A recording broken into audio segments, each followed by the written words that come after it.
I wish I could just take it home with me. You know how you say? And then he said, 好啊,可以,可以,可以. And then we started talking.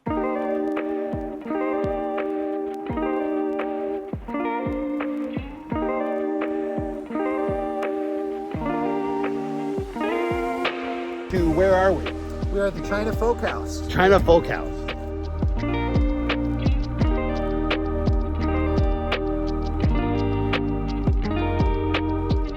Oh, you got a beautiful kitchen in here. Do you have like a menu that's specifically like Folk House oriented? Yeah, it's called noodles.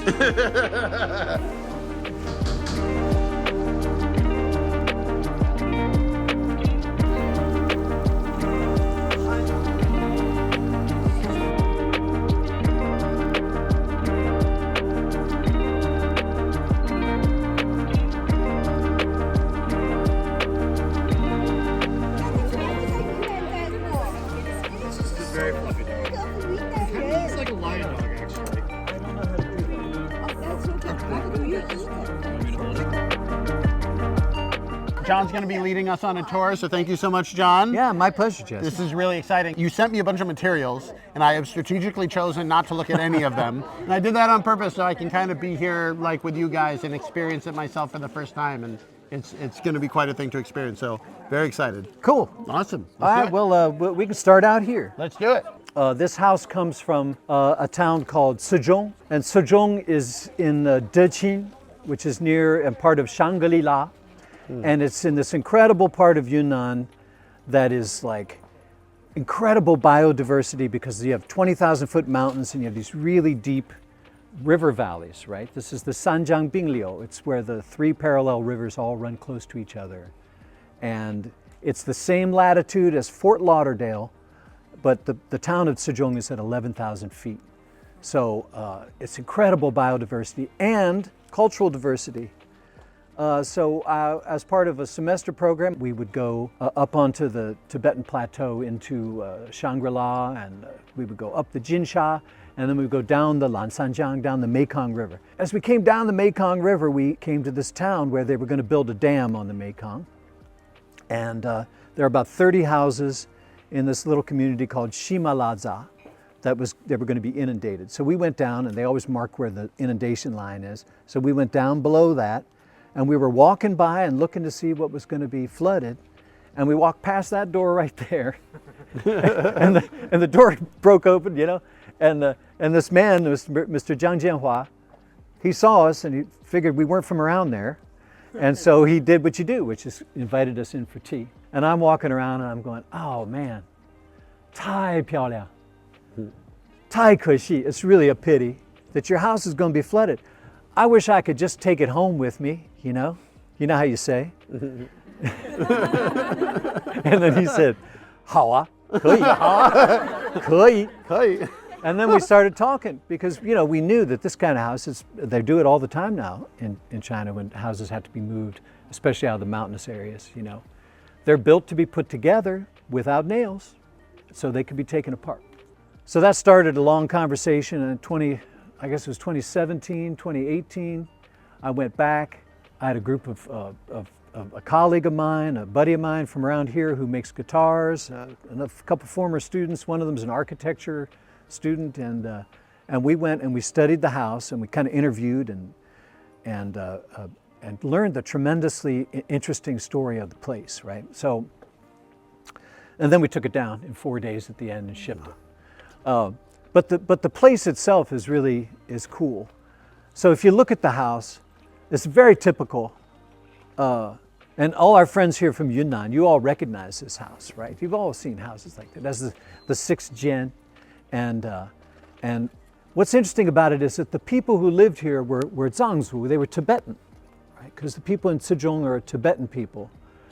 But the carpenters who built it in this region are all from Jianchuan, which is in Dali, because the Jianchuan carpenters are the best. The guys redoing Gugong in Beijing are from Jianchuan, right? So Jianchuan carpenters from the Bai ethnicity, Tibetan people living here. And if you look at the second floor, you see how it's kind of deep, that deep porch up there? That's like the Naxi people. And in the old days, pre-revolution, the Tusi, the head chief at Sejong was Naxi Zhu. And a lot of the older people speak Naxi speech. And then Mr. Zhang, he really liked the Han style of courtyard. So you see how we have a courtyard. So the huofang, like the kitchen that would be in some houses around the front, he broke off and put off to the side so that he would have a nice courtyard and have a lot of air come in and everything. So what do we got? Tibetan, Bai, Naxi, Han. And then, most interesting of all, if you look up at the middle, the very top center, they were Catholic. Because there was, in the 1860s, there were Catholic missionaries who went up the Mekong and built a church in this place. And so there's a really, really vibrant Catholic community in Sejong. And I just thought, this is way too cool, right? I mean, how many stories are written into a house? And they're all in this. So that's what made us wanna, that was why, it's like, you can take a house down, but why would you do it? Which I think is the most important question. And it's to preserve those stories and to share them, right? So we're rebuilding it here in West Virginia so that lots of people can come and learn about this incredible community and how diverse it is.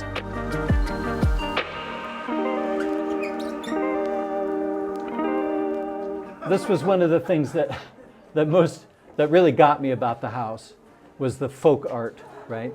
So this is all done by hand. The house itself was completely built without electricity, and you can look and you can see the saw marks on the boards. You can see the hew marks on the posts and beams. I have the actual tools that were used to build this house, but everything done without electricity, traditional style, traditional craftsmanship, built in 1989. So the house isn't old. Right? The house isn't old. The wood is in really good shape, but it's done in the old style with the old craftsmanship. So I thought that was a really cool thing too.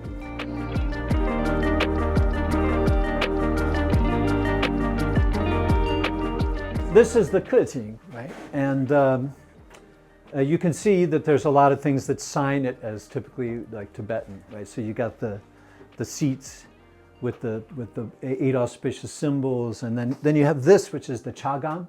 And the chagam was made at the same time as the house. And if you look at it, it's really interesting. It's a miniature version of the house, right?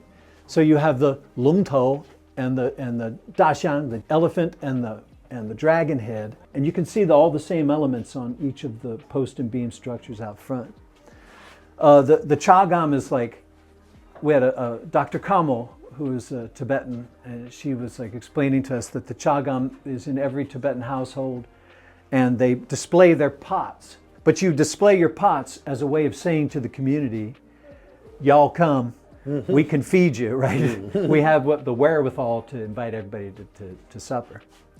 But yeah, this is beautiful. It hasn't been touched or anything. It's the original paint, the original duilian, which you can see are in Chinese characters, right? Even though the people were Tibetan, because the Bai carpenters, they love the Chinese style, Han style. So they put down the couplets, a typical duiliar. Yeah. This room over here was traditionally, it was under the stairs, no windows, so it was the darkest part of the house. And it was where they put all of their agricultural tools and where they stored their grain. So that grain bin, that won't fit in this door. We had to take it apart and then rebuild it in there. And then they also had rice fields. So you see, this is a toliji. It's for separating the rice husk. So this is amazing. It shows you how diverse the geography is. Rice farmers who also have yaks, that's like unheard of. Mm-hmm. So that was another really cool thing about the place, was just the diversity of the agriculture. This is not old. This is new. This was made by my buddy Marty Fair, who went with me to China, and he's the guy. You see all these marks, W1, W3. Marty made all those marks. He made all the drawings. He's like the master. And he undid the house. He helped me undo the house in Sejong, and then, as if he wasn't nice enough, he took wood that I had saved up, this walnut, And he's a luthier, he's a guitar maker. He made these steps, and when you go upstairs, you'll see that these balusters, they match the original balusters. Oh, wow. So, and then he took extra wood that we had from the bottom of these posts, and he made this. So this is original Yunnan wood, that pine, and then this is walnut from, from my old home place.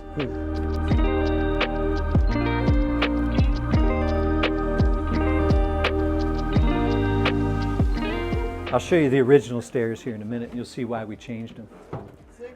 This is code compliant. But I like how he matched. Yeah, and then really all that, see all that these lattice? are the original balusters then. Yeah. Wow, he did a great job. Didn't he do a great job? You would never know. Yeah. My son was in his shop, and this is just cut after cut after cut after cut. But yeah, he got it perfectly. So, and then imagine that every one of these, you'll see that no two are alike. They're all done by hand. Look at this. All of this lattice, that is hand sawed. Wow. This is the architecture room, right? Because we're here we have this wonderful architecture exhibit. Some of our interns make a model of the joinery. Oh, wow. Right, so there's the longtou, there's the elephant. And see, that comes apart, and then this comes out, and then this drops and slips out. Wow.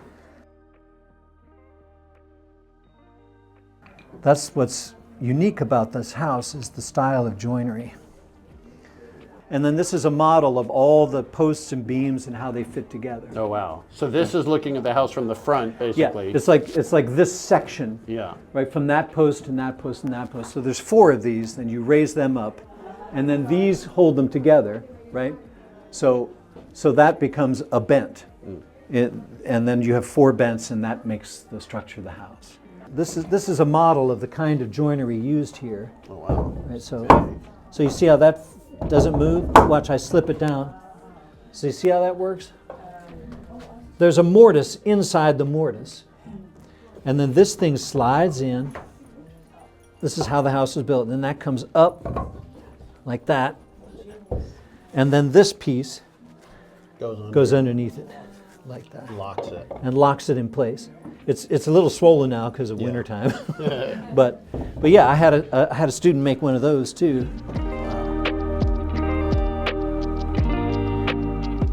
You can look out here and see the dragon head and the elephant. Wow. So the form follows function, right? Because the main beam is the dragon. Dragon protects you, right? So we're Zuobei Chaonan, right? We're sitting in the north, we're facing south, just like the original house. And then the dragon faces this way to protect you. But then the elephant is the supporting member that goes underneath, right? So it's cool that an elephant would be the thing that's holding the whole building up. Yeah. So originally we were gonna, we marked everything, and we figured we would ask the folks in Jianchuan, well, one of your guys built this 30 years ago. Do you want to send somebody to help us rebuild? I thought I'd ask, And they took a look at the picture that I gave them of the house, and they went, oh, 这是农民的房子. This is a farmer's house, we can build you something super nice. Yeah. They were going to get 8 guys, were going to come over here for 2 months. Wow. And they were going to help us build this and build a pavilion over here. Wow. And they went to Chengdu to get their visas, and you know what? Oh. Refused. What? Yeah, refused. I was like so embarrassed because they were giving a gift of their skill, and we turned it down. So that was like bad. No. So I was going to put the house up. I gave a talk over here, and I was talking about the house and what it was like there, and then everybody in the audience who watched the film and the talk, they all said, how are you going to rebuild it? And I said, well, I don't know.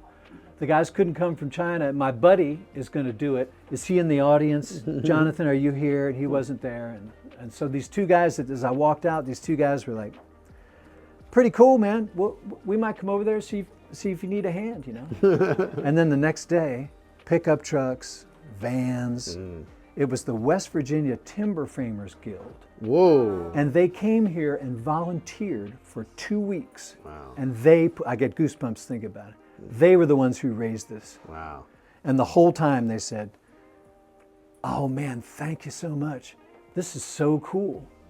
Because it's joinery. They do post and beam, you know, Mortise and tenon, but completely different style. Well, they know the good work when they see it. Exactly.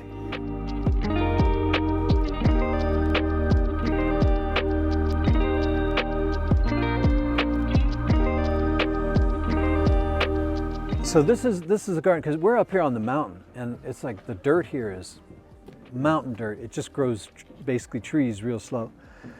So we dug that garden spot out. We dug it down 3 feet, and then we added old rotten pine and poplar logs in a technique that's called hugel culture.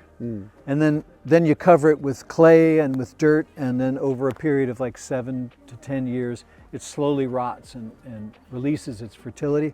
But man, we have fed the whole camp out of this garden, really? All Chinese vegetables. Our buddies in the West Virginia Timber Framers Guild, right? So Mathieu Lamour, the same guy who came up with hempcrete, he made this design that was based on the design used in this house. So, 学而时习之, right? Yeah. 不亦乐乎. So they learned from the house, and then they used that joinery. So there's no diagonals in this. They used the Chinese style of joinery, and they built it out of local oak. Oh, I love it. And the cool thing is that this was the first one built, but these two were done by high school kids apprenticing with the timber framers last year. Yeah. Wow. You know, learning how to do So mortise and these were tenon. built by high school students? Yeah. Wow. Yeah. That's amazing. So that's it. And There you go. And we're you know, the thing that's been really fun, I think my bride will verify this, is stuff like today, which is just like people come out and they have a good time. And that's the great. most important thing, you know. So we saved this house. It was going to be flooded. We saved it. So it's been reborn. What is it going to grow into? You know? That's where we are now. It's like, what will it grow into? We've been doing summer camps. I would love to make this like a bridgehead and have another bridgehead in Yunnan and bring West Virginia craftsmen there to learn from them, and bring craftsmen from there and do like a craft school. One school, 2 campuses, one in Yunnan, one here. That's great. What do you say? I love it. Let's do that. Let's do it. Let's do Awesome. Thank you. Hey, there you go. Very cool. Hey guys, it's Jesse here in LA. I really hope you enjoyed that episode of the Folk House tour. If you are watching this video first and you don't know, we have an hour-long interview, the Jesse's Tea Time with Jesse podcast with Dr. Flower, hearing even more about the story. You really should check that out. And again, don't forget that if you want to try anything on the website, any teas, tea equipment, you can use the code FOLKHOUSE for 10% off. Folkhouse. So hope you guys enjoy that, and yeah, I'm really glad that we got a chance to share this with you. If you're in the area of the China Folk House, definitely check it out. It's a great place. Thank you so much for your support. See you guys around.